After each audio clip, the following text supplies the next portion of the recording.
Drake Mitov kept his cool in front of cameras, but behind closed doors. Sources say he's been quietly orchestrating one of the boldest plays in modern rap history, a full-scale takedown of Kendrick Lamar's GNX tour. Yeah, you heard that right. From secret venue blockouts to back-channeling festival execs. The Six God allegedly had moves in place to make sure Kendrick's biggest tour yet never hit the milestones fans were hoping for. And now the receipts are leaking, and they're uglier than anyone expected. This isn't just some petty rap beef. We're talking concert sabotage, industry snitches, loyalty tested, and even close friends caught in the crossfire. Insiders are saying Drake wasn't just playing chess, he built the whole board. And when Kendrick's team started noticing random venue cancellations, odd security issues, and mysterious media blackouts, they started connecting dots that led straight back to OVO headquarters. But here's where it gets messier. Word is, one of Drake's own people flipped. And what they exposed could shake the foundation of the whole hip-hop industry. Stay locked in, because what's coming next? It's about to change the game. And not in the way Drake planned. The first signs something was off began 6 weeks before the GNX tour announcement. Insiders whispered that Drake's team had quietly started mining data on Kendrick's streaming patterns. Ticket sale projections, social media sentiment. Allegedly, they'd hired analysts to flag geographic markets where Kendrick's buzz was weak, and then quietly block access to certain venues subtle enough that the average fan wouldn't see it, but strategic enough to create hiccups. Kendrick's team noticed anomalies. Venue managers in Phoenix and Atlanta claim they received cancellation notices due to technical scheduling conflicts just days before signing agreements. Those venues later revealed they'd been approached by OVO affiliates offering better promotional packages. It looked innocuous at first until the same pattern repeated in Miami, Chicago, and Seattle. Each city where Kendrick was strongest was allegedly targeted with last-minute obstacles. A confidential source close to Kendrick's tour operations told me, "We'd have rooms locked in, deposits paid. Then out of nowhere, they'd tell us they can't honor it. No real reason. Just unforeseen issues. Meanwhile, somebody else calls the same venue saying, 'We'd like to run a show that weekend.' Fans are shocked now to hear this, but at the time, the team chalked it up to typical industry chaos. On the ground, trust cracked. Tour managers began suspecting there was a leak. Every plan they made, it seemed someone knew about it. Set lists, promotional schedules, even whispers of surprise guests got leaked to blogs days early, sometimes explicitly undermining Kendrick's rollout. A fashion brand that was primed to sponsor a special visual for GNX quietly backed out and told sources the buzz was too risky.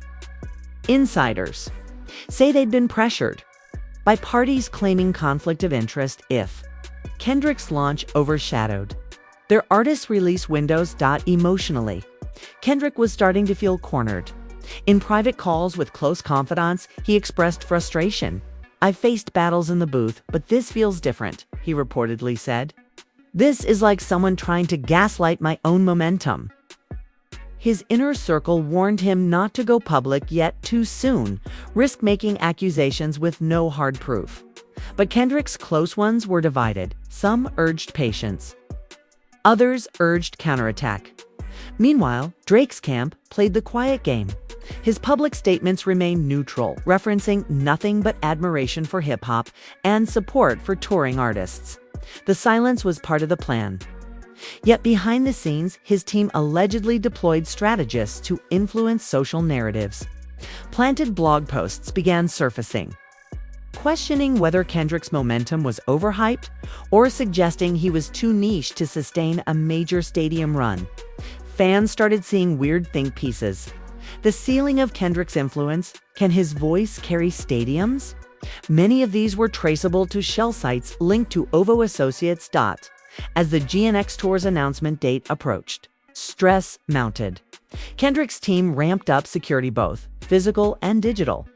They deleted draft emails, switched to encrypted messaging, and banned photo leaks.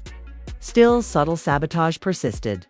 Posters promoting tour dates would appear in certain cities only to be defaced overnight. Local radio drops promoting tickets would vanish. Sometimes promotional vans would be blocked by local authorities citing permits, though Kendrick's team claimed they filed correct paperwork weeks ago. In one city, Dallas, the promotional truck was held at the county line for hours by a suspicious paperwork dispute.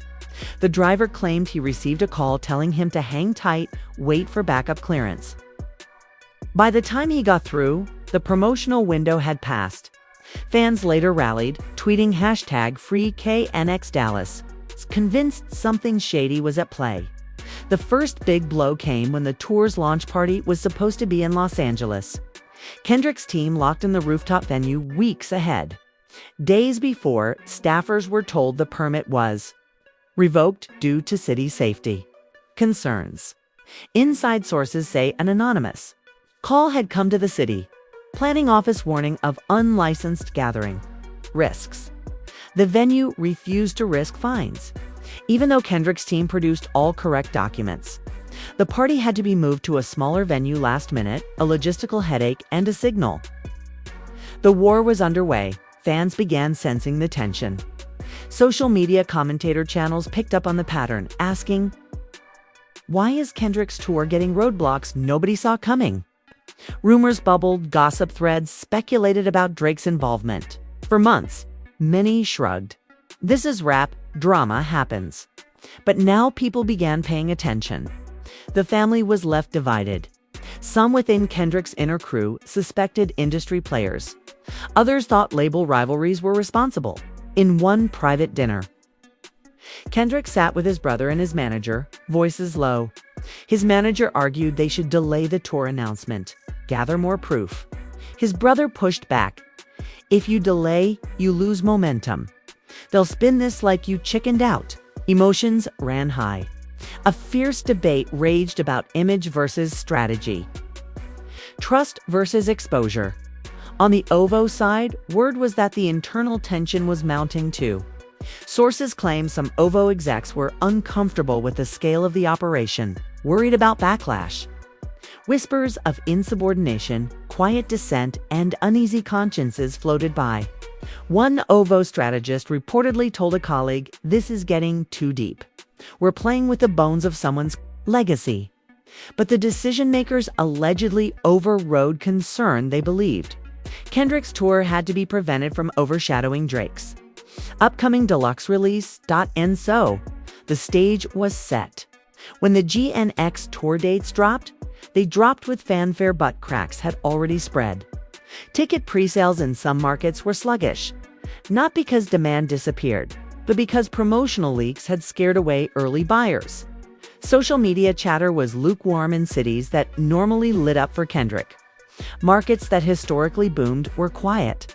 At least that's what the strategists wanted everyone to believe. Yet, Kendrick's team wasn't standing still. They quietly began collecting backup evidence. Screenshots of the blog posts, metadata logs from leaks, venue correspondence. They even hired a forensic digital investigator. The sense of being hunted, of momentum stolen, had stirred a deeper fire within. What started as confusion was now motivation. Confusion was now motivation. The conflict now had emotional stakes. Kendrick couldn't just complain. He had to fight back or risk being seen as someone who crumbled under industry pressure. For Drake, it was a calculated risk. If this went undiscovered, he'd have stunt credibility, tour dominance, and streaming supremacy. If exposed, it would look like ruthless sabotage. And in the shadows, a turncoat within OVO's circle began whispering to Kendrick's side. An anonymous betrayal, a leak of internal memos, subtle tipping of hand. That person may have flipped in fear or conscience, but their move threatened to undo the entire secret operation. And that, dear listeners, is where the pressure cooker now sits, right at the precipice of exposure. At that moment, both camps braced for collision. The drama was no longer hypothetical. Stakes were personal, reputations vulnerable, alliances fragile. The next move would either break the illusion or shatter the silence. The betrayal didn't come loud. No headlines. No wild Instagram live. Just a discreet email chain sent from an encrypted account to Kendrick's management. with a simple message: you didn't imagine it. You were right. It started in Toronto. Attached were 3 PDFs, all stamped confidential internal event coordination logs, marketing rollouts from AVO's side, and a short list of high-interference priority zones, specifically naming Kendrick's strongest markets: Los Angeles, Atlanta, Houston, and Baltimore. Each market was flagged with notes like drain engagement, slow pre-rolls, or even infiltrate local PR chain. One of the most disturbing lines read, "Competing legacy artists requires preemptive narrative control. All moves must remain deniable." Kendrick's manager stared at the screen for almost 5 minutes without speaking. Then he got up, walked into the next room where Kendrick sat reviewing a tour visual mock-up, and just said, "You need to see this." Kendrick read the documents in silence. No yelling, no reaction, just a quiet, heavy breath. "I knew I wasn't trippin'," he finally said. "They've trying to erase my run before it even starts." The email came from someone calling themselves For 1-6 Ghost. Nobody in Kendrick's camp could confirm who it was, but based on the knowledge in those files, it had to be someone high up, possibly marketing, possibly closer, someone who had access to campaign schedules and had grown uneasy about what OVO was really doing. They'd flipped either out of guilt or to protect themselves from being scapegoated once the truth got out. Kendrick's team immediately contacted their legal counsel. The documents weren't solid enough to launch a lawsuit, too vague, too easily dismissed as internal jargon. But they were enough to confirm their instincts. Now, Kendrick had a decision to make: go public and expose the play, or stay quiet and use it to his advantage. He chose the latter. The next move came quietly. Kendrick's team reached out to major Black-owned media outlets under strict non-disclosure agreements, feeding them fragments of the story with no direct accusations. The goal wasn't to start a war, it was to shift the energy. Within days, narratives began changing. Influencers started posting cryptic messages like, "Watch who really supports Black art when power's involved." Verified. Music pages started questioning why certain radio stations had suddenly paused their promo deals with Kendrick's camp. The streets were whispering again. Drake's team noticed. OVO's internal monitoring team flagged the media shift within 48 hours. And reportedly, that's when panic began creeping in. Several of Drake's partners started pulling back. One executive from a major beverage brand allegedly told OVO reps on a call, "We don't want to be in the middle of anything messy. We just want music." But it wasn't just executives reacting. Within Drake's inner circle, the pressure was mounting. One producer who had worked on both Kendrick and Drake's records began distancing himself publicly. He posted a vague tweet that read, "Sometimes the game too political. Gotta step back before you drown in someone else's storm." Fans noticed instantly. Some speculated he knew more than he let on. Inside OVO trust eroded. Someone had flipped. And the fact that the leak hadn't yet gone public made things worse. No one knew who to blame. Meetings got tighter. Communication slowed. And reportedly, Drake himself began pulling away from certain team members, unsure who had compromised the operation. One assistant manager was suddenly dropped from the OVO calendar system. No explanation.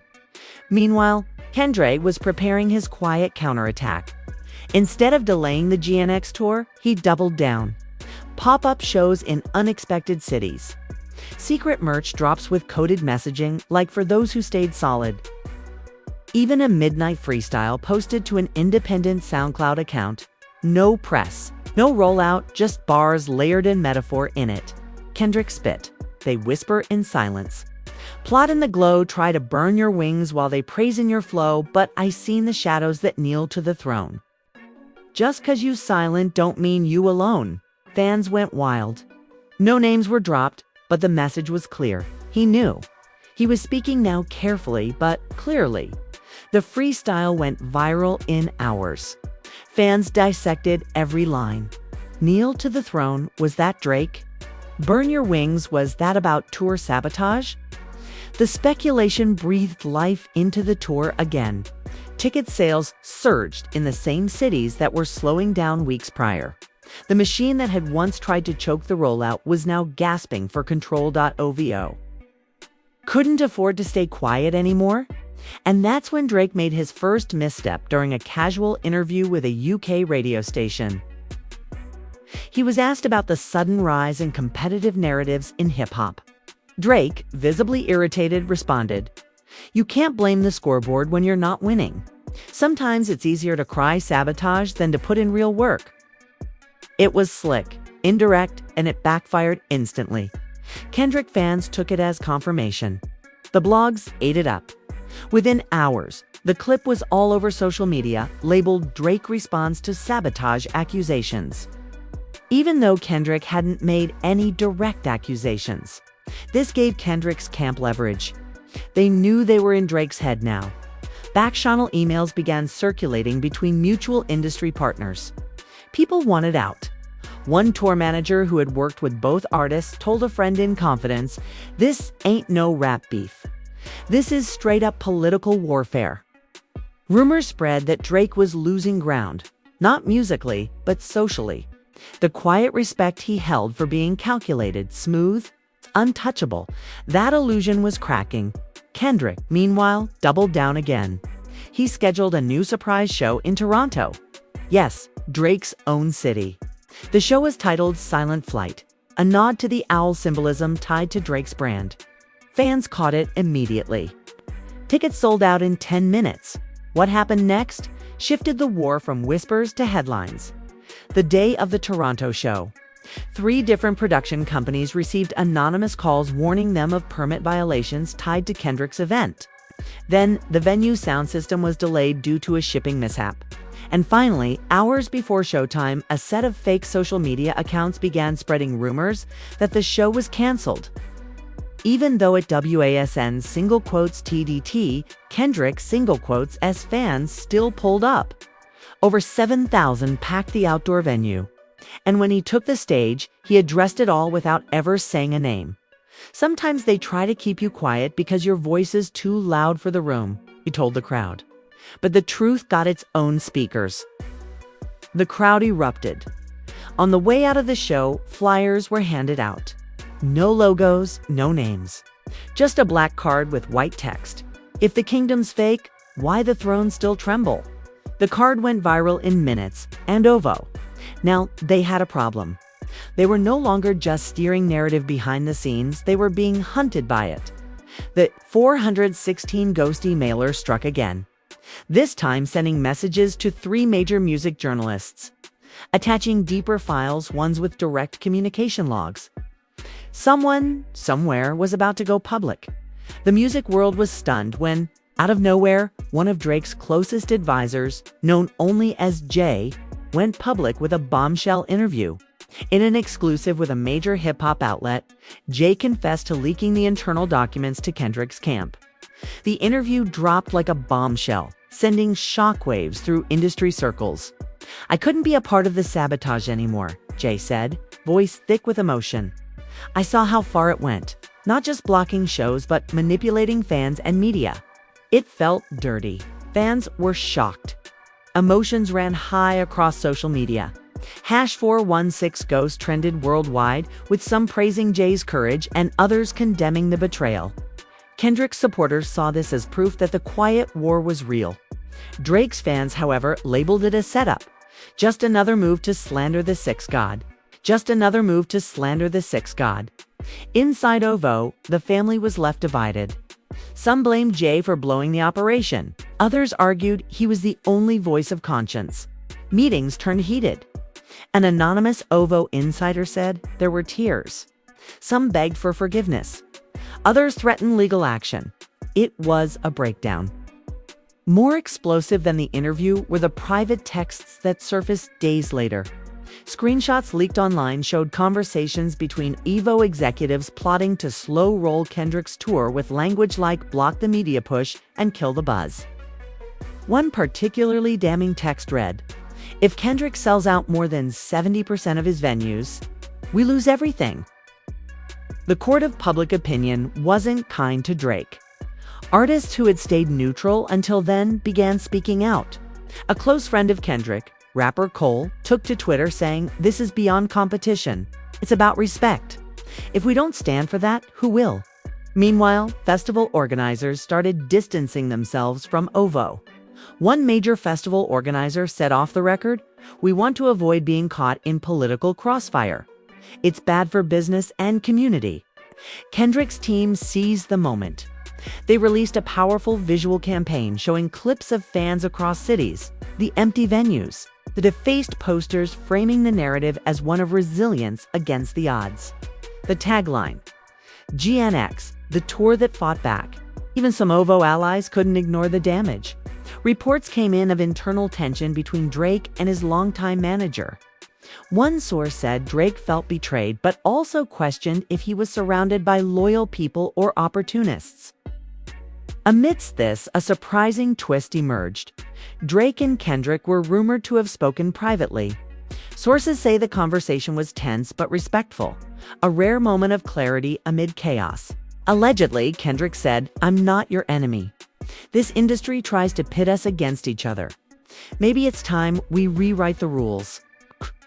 Drake reportedly responded, "Maybe, but rewriting the rules means breaking the game." The drama had escalated beyond music. It was about control, legacy, and power.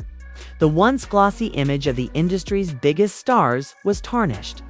Fans were caught in the middle, unsure whom to trust, as rumors swirled. Insiders leaked that lawyers for both camps were preparing for potential litigation over defamation and breach of contract. The courts might become the next battleground. But before that could happen, another revelation shook the scene. Footage leaked from an OVO party showed a heated exchange between Drake and a close collaborator, with Drake accusing someone of selling us out.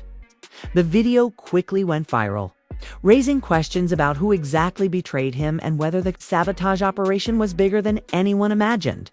Amid all this, Kendrick's GNX tour continued, growing into a symbol of endurance. Crowds grew larger, the narrative of the underdog rising firmly cemented.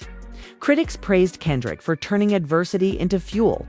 Yet the damage to Drake's reputation was real. What began as a secret plan to block a competitor had exploded into a public scandal, raising uncomfortable questions about ethics in the music business. The final act began with an unexpected twist.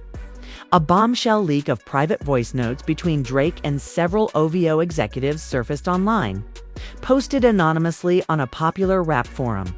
In the recordings, Drake could be heard grappling with the fallout, voicing frustration but also vulnerability. "I wanted to dominate, sure," he said, "but it's getting ugly. Wasn't supposed to be this personal." One of the executives, a senior marketing strategist, cautioned, "We crossed lines. People are waking up." The tension in the voice notes was palpable. Fear mixed with anger, pride mixed with regret.